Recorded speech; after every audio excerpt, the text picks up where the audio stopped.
Hello friends, ಎಲ್ಲರಿಗೂ ನಮಸ್ಕಾರ. ಹೇಗಿದ್ದೀರಾ? ನೋಡಿ, ಇವತ್ತು ಎಲ್ಲ ಕಡೆನೂ ಮೀಡಿಯಾದಲ್ಲಿ ಬರ್ತಿದೆ ತಗಡಿನ ವಿಷಯ. ಅಂದರೆ ತಗಡು ಅಂದರೆ ಏನು ಅಂತೇಳಿ ನಾನು ಇವಾಗ ನಿಮಗೆ ಕರೆಕ್ಟಾಗಿ ತೋರಿಸ್ತಿದ್ದೇನೆ. ಅಂದರೆ ಇದು ಬಂದುಬಿಟ್ಟು ಒಂದು ಕಾಂಟ್ರವರ್ಸಿ ಆಗಿದೆ. ಅಂದರೆ ಮೀಡಿಯಾದಲ್ಲೆಲ್ಲ ಬರ್ತಾ ಇದೆ. ಅಂದರೆ ಯಾರು ಯಾವ ಸಂದರ್ಭದಲ್ಲಿ ಹೇಳಿದೆ ಅಂತ ನಿಮಗೆಲ್ಲ ಗೊತ್ತಿರುವ ವಿಷಯ. ಅದ್ರ ಬಗ್ಗೆ ನಾನು ಮಾತಾಡ್ತಾ ಇಲ್ಲ.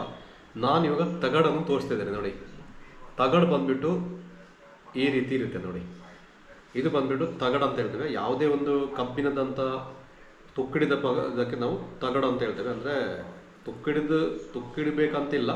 ಸೊ ಒಂದು ಚಿಕ್ಕದಾಗಿ ಪ್ಲೇಟಿಗೆ ನಾವೆಲ್ಲ ತಗಡು ಅಂತ ಹೇಳ್ತೇವೆ.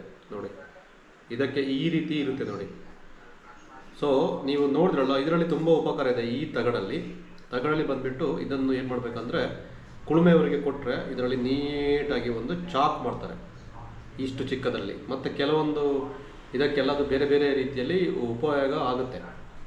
ಮತ್ತು ಇದೇನೆಂದರೆ ನೋಡಿ, ಇದಕ್ಕೆಲ್ಲ ಈ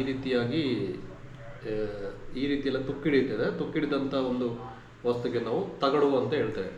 ಸೊ ಇದು ಬಂದುಬಿಟ್ಟು ಯಾವಾಗ ಅಂದರೆ, ಇವಾಗ ರೀಸೆಂಟಾಗಿ ನಮ್ಮ ಕಟೇರ ಮೂವಿ ಏನಾಗಿದೆ ಅಂದರೆ 50 days ಕಂಪ್ಲೀಟ್ ಆಯಿತು. ಅದರ ಸಂದರ್ಭದಲ್ಲಿ ಈ ರೀತಿಯಾಗಿ ಒಂದು ವರ್ಡ್ ಬಂದಿದೆ. ಅಂದರೆ ಯಾವುದೋ ಒಂದು ಟೈಟಲ್ ವಿಚಾರವಾಗಿ ಅವರಿವರು ಹೇಳಿದ ಮೇಲೆ ಅವರು ಒಂದು ತಗಡು ಅಂತ ಒಂದು ಶಬ್ದವನ್ನು ಬಳಸಿದ್ದರು. ಸೊ ಆವಾಗ ಈ ತಗಡು ಈ ರೀತಿ ಇದೆ. ನೋಡಿ, ಆ ತಗಡು ಅಂದರೆ ಇದೇ. ನೋಡಿ, ಈ ರೀತಿ ಇರುವಂಥ ಪ್ಲೇಟಿಗೆ ತಗಡು ಅಂತ ಹೇಳ್ತೇವೆ.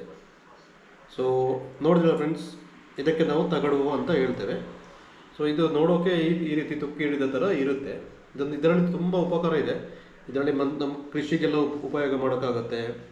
ಮತ್ತು ಇದರಲ್ಲಿ ಪ್ಲೇಟ್ ಅಂದರೆ ಕತ್ತಿ ಥರ ಮಾಡ್ಬೋದು. ಮತ್ತು ನಮ್ಮ ಕಡೆ ಅಂದರೆ ಇದನ್ನೆಲ್ಲ ಸ್ವಲ್ಪ ಎರಡು ಕಟ್ ಮಾಡಿಬಿಟ್ಟು ಅಡಿಕೆ ಸುಲಿಯೋಕ್ಕೆ ಕೂಡ ಉಪಯೋಗ ಮಾಡ್ತಾರೆ. ಸೊ ತುಂಬ ಉಪಕಾರ ಇದೆ. ಸೊ ಅಂದರೆ ತಗಡು ಅಂದರೆ ಸಾಮಾನ್ಯ ವರ್ಡ್ ಅಲ್ಲ, ಅದು ತುಂಬ ಪವರ್ಫುಲ್ ಆಗಿರುವ ವರ್ಡ್. ನೋಡಿ, ಸೊ ನಿಮಗೆ ಗೊತ್ತಾಯ್ತಲ್ಲ ಕರೆಕ್ಟಾಗಿರುವಂಥ ಈ ತಗಡು ನೋಡಿ, ಈ ರೀತಿ ಇರುತ್ತೆ. ಓಕೆನಾ? ಬೈ.